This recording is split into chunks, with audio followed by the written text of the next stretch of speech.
Hello friends, Yamini ज्योतिष में आपका स्वागत है।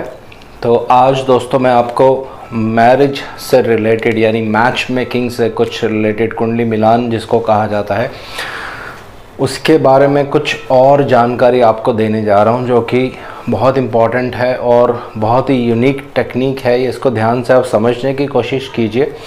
इसको प्रैक्टिकल और 2-3 चार्ट्स के साथ मैं एनालाइज करके आपको बताऊंगा कि कैसे फिर इसको देखा जाता है। बहुत से लोगों के मन में एक ये दुविधा है, बहुत से मेरे पास व्हाट्सएप आए हैं, बहुत सारी ईमेल्स भी हैं। मांगलिक दोष को लेकर बहुत ज़्यादा लोगों के मन में डर है, बहुत ज़्यादा लोगों के मन में वहम रहता है कि मेरी लड़की तो मांगलिक है या मेरा लड़का तो मांगलिक है, तो विवाह में क्या होगा, विवाह में देरी हो सकती है, विवाह में प्रॉब्लम होगी। तो देखिए, ये बहुत ध्यान से एनालाइज करने का एक सूत्र है कुंडली में, और इसी के ऊपर अभी मैं 2 वीडियोस बनाने जा रहा हूं। पहले वीडियो में आपको कुछ बेसिक बताऊंगा, प्लस दूसरे वीडियो में एक बहुत ही जिसको कहते हैं विचित्र टेक्निक है। अगर एक कुंडली ख़राब है, मान लीजिए लड़की की कुंडली अगर आपको ख़राब मिलती है, तो लड़के के नमाज चार्ट से आप उसका मिलान कर सकते हैं। अगर लड़के के भी उस चीज़ों में सेम इफ़ेक्ट होगा तो फिर क्या मैच मेकिंग हो जाती है, उसमें मैरिज जो है आराम से चलती है।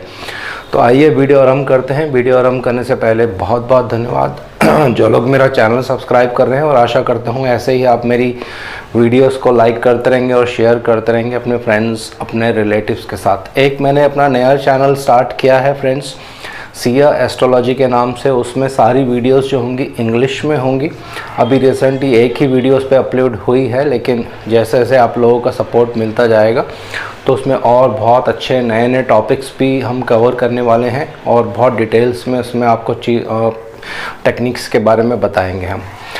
तो आइए वीडियो आरंभ करते हैं। मांगलिक दोष, मंगल, शनिदेव और राहु देव। देखिए, ये 3 ग्रह ऐसे हैं, जब आप कुंडली मिलान करते हैं, खासकर जब आप मांगलिक दोष का मिलान करते हैं, तो इन 2 ग्रहों को भी आपको देखना अत्यंत आवश्यक है, शनिदेव और राहु देव। इसके बिना मांगलिक दोष का जो असर होता है, जो इफ़ेक्ट होता है, वो बढ़ जाता है या कम हो जाता है। ये अभी डिटेल्स में आपको मैं एक्सप्लेन करूँगा। पहले बात कर लेते हैं मंगल देव के बारे में। क्यों मंगल देव को इतनी ज़्यादा महत्वता दी जाती है जब कुंडली मिलान की जाती है, तो इसका मैं छोटा सा बेसिक आपको बता देता हूँ। हालांकि ये बहुत विस्तार पूर्वक विषय है, अगर डिस्कस करेंगे तो वीडियो बहुत लंबी हो जाती है। देखिए, मंगल देव जो हैं, आपकी रगों में जो खून बहता है उसको सिग्निफाई करते हैं, प्लस जो बॉडी का टेम्परेचर होता है उसको सिग्निफाई करते हैं। तो ये दोनों ही चीज़ें बहुत इम्पॉर्टेंट होती हैं मेल में, यानी पुरुष कुंडली भी आप देखेंगे तो, अगर किसी स्त्री की कुंडली देख रहे हैं, लड़की की कुंडली देख रहे हैं तो भी। इसका क्या रीज़न है, ये थोड़ा सा आप डेप्थ में जाके कुछ मेडिकल टर्मिनोलॉजी है, इसको समझ लेते हैं। मंगल देव दोस्तों, जो आपके रगों में खून बह रहा है, प्लस जो आप में एक्साइटमेंट होती है, बॉडी में हीट होती है, उसको जो है वो सिग्निफाई करते हैं। और यही हीट जब पुरुषों में जागरूक होती है, उत्सुकता का रूप ले लेती है, तो फिर उसमें वीनस यानी शुक्र देव आते हैं और एक सेक्सुअल रिलेशन बनता है हस्बैंड वाइफ के बीच में। यही मंगल देव स्त्री की कुंडली में भी ब्लड के कारक हैं, खून के कारक हैं, और उनके मेंसेस यानी मेंसुरेशन साइकिल को सिग्निफाई करते हैं दोस्तों। तो अगर दोनों कुंडलियों में मंगल देव खराब होंगे, कमज़ोर होंगे, तो आप जान सकते हैं कि किसी स्त्री की कुंडली में अगर मंगल देव खराब हैं तो हमेशा उनको आप देखेंगे, उनको कंसीव करने में या बच्चा होने में हमेशा प्रॉब्लम होगी, या कुछ ना कुछ कॉम्प्लिकेशंस उनको हमेशा रहेगी। सेम चीज़ अगर मंगल देव पुरुष की कुंडली में भी कमज़ोर हैं, बहुत ज़्यादा पाप प्रभाव में हैं, तो इस तरह की चीज़ें देखी जाती हैं। विवाह हो जाता है लेकिन विवाह के बाद जो है चाइल्ड बर्थ नहीं हो पाता है दोस्तों। तो ये बहुत ही एक इम्पॉर्टेंट रीज़न है जिसकी वजह से बहुत से मैंने केसेस देखे हैं, डाइवोर्स भी हो जाता है या हस्बैंड कहीं और उसका एक्स्ट्रा मैरिटल अफेयर हो जाता है। एक बच्चे की चाह में व्यक्ति जो है भटक जाता है अपने रास्ते से और कुछ गलत काम कर बैठता है दोस्तों। तो ये बहुत इम्पॉर्टेंट, इसीलिए मंगल देव को जो है बहुत ज़्यादा महत्वता दी जाती है। हालांकि ये और इसमें बहुत सारे विस्तार की चीज़ें हैं जो मैं एक्सप्लेन यहाँ करूँगा तो बहुत लंबी हो जाएगी वीडियो। तो बेसिक मैंने आपको बता दिया है। आपकी बॉडी की जो हीट है उसको मंगल देव कंट्रोल करते हैं।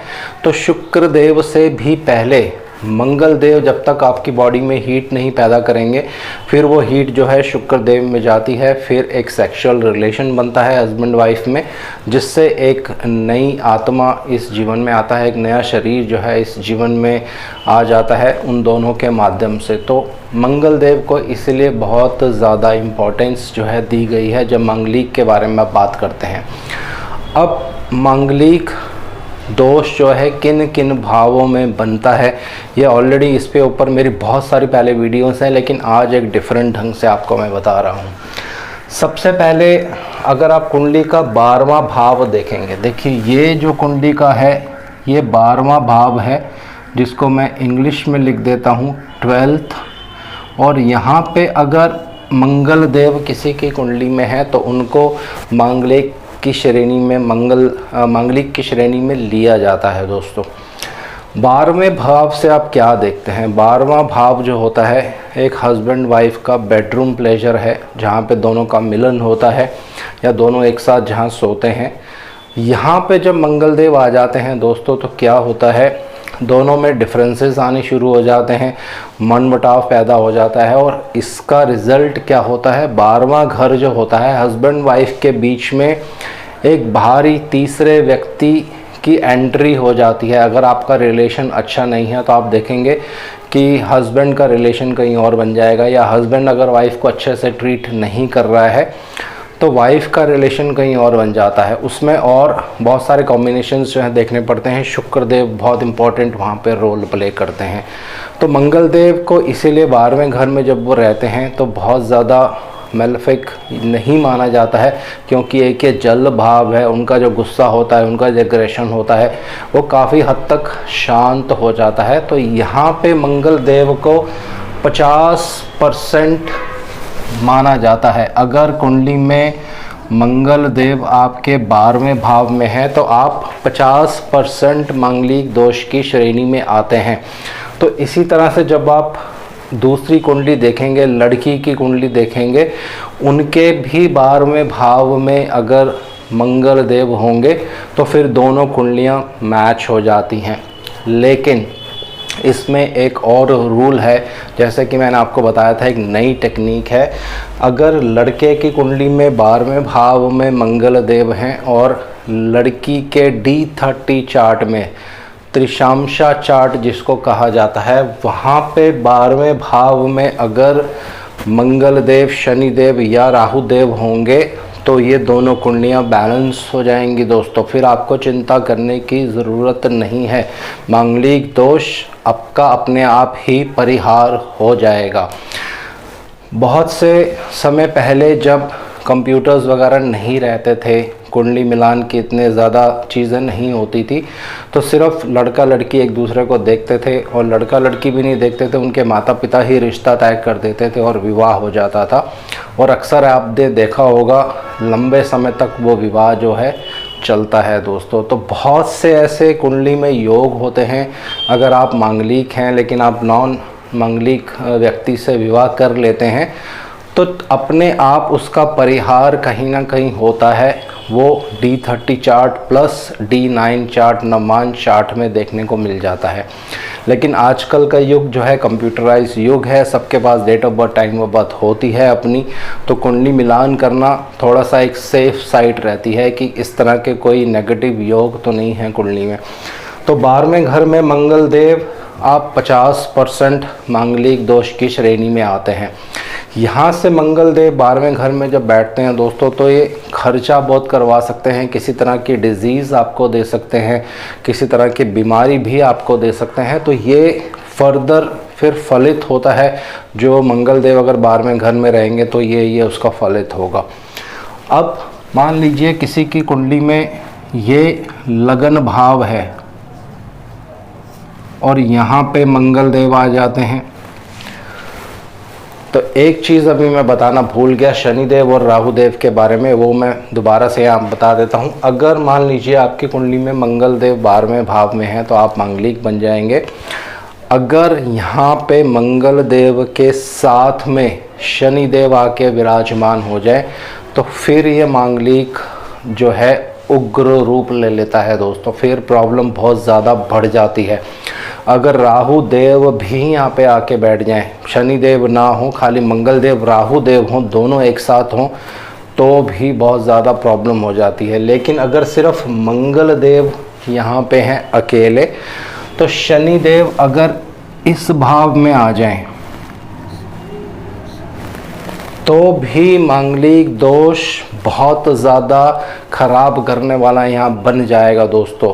तो ये 3 ग्रह जो हैं, इसको एक सख्त ग्रह कहे जाते हैं हिंदू ज्योतिष में। अगर मंगल देव यहाँ पे हैं, यहाँ शनिदेव आ जाएं, या यहाँ शनिदेव हों, यहाँ शनिदेव, यहाँ शनिदेव, अगर शनिदेव ना हो तो उन्हीं जगह पे अगर राहु देव, तो फिर मांगलिक दोष उग्र स्वभाव ले लेता है दोस्तों, उग्र हो जाता है। इसी तरह से अगर आपके लगन में मंगल देव हैं तो देखिए, लगन में मंगल देव व्यक्ति को बहुत ज़्यादा एक क्रूर नेचर जो उसकी हो जाती है, बहुत ज़्यादा गुस्से वाला हो जाता है, बात बात पर बिगड़ना, झगड़ा करना, ये सब जो है उसकी सोच विचार इस तरह से उसका हो जाता है। लेकिन ये हर राशि के अकॉर्डिंग चेंज होगा, इसमें राशि अभी नहीं ले रहे हैं हम लोग। तो सेम रूल यहाँ पे भी यही होता है। अगर मंगल देव लगन में है तो आप 70% मांगलिक दोष की श्रेणी में आ जाएंगे। लेकिन कंडीशन फिर से वही है, अगर लगन में मंगल देव हैं और शनि देव साथ में आके बैठ जाते हैं तो फिर ये मंगल देव बहुत ज़्यादा उग्र हो जाएंगे दोस्तों। शनि देव मंगल देव की युति अगर लगन में हो जाए या 7वें भाव में आ जाए तो हस्बैंड या वाइफ जिसकी भी चार्ट में ये योग होगा, एक दूसरे के पिछला जो भूतकाल होता है उसके बारे में जानने की बहुत ज़्यादा कोशिश करते हैं, जिसकी वजह से फिर झगड़ा हो जाता है, लड़ाई झगड़ा जिसको आप कह सकते हैं। तो 70% यहाँ पे आप मंगलिक हैं। और अगर शनिदेव राहु देव इन भावों में बैठ जाते हैं और मंगल लगन में है तो फिर ये मांगलिक दोष बहुत ज़्यादा खराब करने वाला हो जाता है। अब अगर मंगल देव यहाँ पे आ जाते हैं किसी की कुंडली में तो ये मैं बहुत ज़्यादा डेंजरस पोजीशन मानता हूँ दोस्तों। अगर मंगल देव पर शुभ प्रभाव नहीं होगा, बहुत ही एक ख़तरनाक पोजीशन होती है। खासकर लड़कों की कुंडली में अगर मंगल देव दूसरे भाव में हैं और एक अग्नि तत्व राशि में हो जाते हैं तो ऐसे केसेस में देखा जाता है कि हस्बैंड वाइफ का झगड़ा होता है, लेकिन वो झगड़ा जो है फिज़िकल रूप ले लेता है, आपस में जिसको कहते हैं मारपीट भी हो जाती है ऐसे केसेस में। और अगर शनि देव भी यहाँ के बैठ जाएं या राहु देव इनके साथ यहाँ आके बैठ जाए तो वो व्यक्ति जो होगा, वो जातक जो होगा, उसको नाम देने की ज़रूरत नहीं है, जिसको कहते हैं एक राक्षस प्रवृत्ति हो जाती है ऐसे व्यक्ति की। और इस तरह का योग अगर कुंडली में है, आप मेल हैं, आपकी कुंडली में योग हैं, तो बहुत ध्यान से आपको फीमेल चार्ट में वो योग देखने पड़ेंगे। फीमेल चार्ट में भी दूसरा भाव बुरी तरह से पीड़ित होना चाहिए दोस्तों, तभी दोनों का दोष जो है वो बराबर होगा। ऐसा ना हो कि आपकी कुंडली में तो यहाँ पे बहुत ज़्यादा दोष आ रहा है, लेकिन लड़की की कुंडली में बहुत ज़्यादा शुभ ग्रह बैठे हुए हैं दूसरे भाव में, तो फिर क्या होगा, जो दोष है वो बराबर नहीं होगा। और बहुत सारी कुंडलियाँ मैंने ऐसी देखी हैं दोस्तों, लड़कियों से मारपीट की जाती है, फिज़िकल असॉल्ट जिसको कहा जाता है। कनाडा से एक कुंडली आई थी मेरे पास, बहुत ही एजुकेटेड है, उनके हस्बैंड खुद भी वो बहुत एजुकेटेड हैं और उनका बेटा भी आई थिंक 12th में पढ़ता है, अभी बहुत बड़ा हो चुका है। उसके बाद भी दोनों में मारपीट होती है, हर रोज़ मारपीट होती है और अभी डाइवोर्स केस चल रहा है। उनके हस्बैंड के चार्ट में दूसरे घर में मंगल देव और शनि देव हैं दोस्तों। तो बहुत ध्यान से आपको जो कुंडली है वो एनालाइज करनी है। तो यहाँ पे 80% जो है आप मांगलिक दोष की श्रेणी में आ जाते हैं। अगर शनिदेव राहुदेव यहाँ पे आ जाए तो और ख़राबी, और अगर शनिदेव राहुदेव दोनों मिलकर ही सेकंड हाउस में आ जाएं और मंगल देव भी साथ में हो तो फिर बहुत ख़तरनाक सिचुएशन हो जाती है। लेकिन अगर खाली मंगल देव यहाँ हैं और बाकी जो मांगलिक भाव होते हैं जहाँ मैंने टिक किया है, यहाँ पे अगर शनिदेव राहुदेव आ जाते हैं तो फिर आपको बहुत ध्यान से कुंडली मिलान करनी है। दोनों कुंडलियों को बैलेंस करना पड़ेगा। अगर यहाँ 80% है तो वहाँ भी आपको 80% बैलेंस करना पड़ेगा दोस्तों। 80 से अगर कुछ कम होगा तो मैरिज थोड़ी बहुत अच्छी चलेगी, लेकिन 80 से अगर बहुत ज़्यादा कम हो जाएगा, मान लीजिए इधर 80 है उधर 40 हो गया, तो फिर मैरिज नहीं चल पाएगी, उसमें बहुत ज़्यादा प्रॉब्लम होती है। अब बात करते हैं चौथे भाव की। आज मैं आपको एक चौथे भाव के बारे में नई चीज़ बताने जा रहा हूँ। ध्यान से आप इसको समझने की कोशिश कीजिएगा और इनको कुंडलियों में अप्लाई करिए, इस फलित को, इस प्रेडिक्शन को।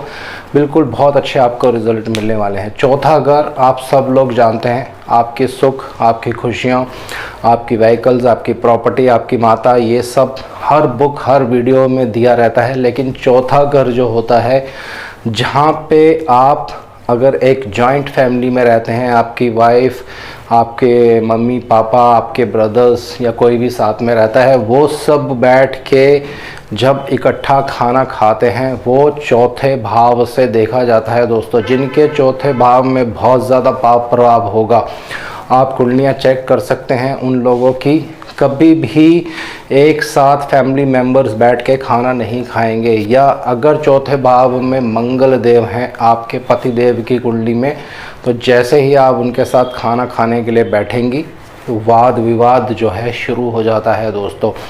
किसी के चौथे घर में सूर्य देव हों और शनि देव उस पर दृष्टि डाल दें, या शनि देव और सूर्य देव एक साथ ही चौथे घर में बैठ जाएं, तो बहुत से मेल जातक जो है इनकी कुंडलियों में आप देख सकते हैं, पिता और पुत्र जैसे ही खाने की टेबल पे इकट्ठा खाना खाने के लिए बैठेंगे, झगड़े होने शुरू हो जाते हैं दोस्तों। तो चौथा घर इस चीज़ को भी रिप्रेजेंट करता है। प्लस यहाँ से आप जो आपके घर अतिथि आते हैं उनको भी वेलकम करने का चौथा भाव होता है। तो बहुत से केसेस में जब मंगल देव यहाँ होते हैं तो इस कारण से भी पति और पत्नी में झगड़ा होता है कि अतिथि आ जाते हैं घर पे, अब कौन उनकी सेवा करेगा। तो इस बात पे भी झगड़ा है जो होता है कि कौन उनकी सेवा करेगा और कौन उनका ख्याल रखेगा।